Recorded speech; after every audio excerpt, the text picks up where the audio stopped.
12/9/2022 খ্রিস্টাব্দে আমার লেখা একটা কবিতা আবৃত্তি করে শোনাচ্ছি। কবিতার নাম বাদল ঝড়ে।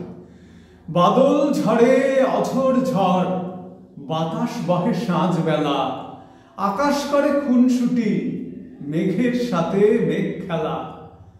ফুল ঝরানো ছড়ানো পথ, ত্রস্ত কোনো কাজলা বউ, পথের গলি বন্ধ দোর, হাঁক দিয়ে যায় কে নেবে মৌ। বাদল ঝড়ে অঝোর ঝড়, আকাশ হানে বিদ্যুতে, ইন্দ্রলোকের বজ্রঘোর বান মেরে যায় সিন্ধুতে। মনের মাঝে তুফান ঝড়, ঝড় কি কেবল কল্পনা?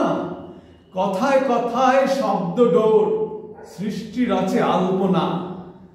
বাদল ঝড়ে অঝোর ঝড়, প্রিয়ার সাথে প্রিয়র তান, আকাশ বাতাস স্বপ্ন রং, সৃষ্টি হলো নতুন গান।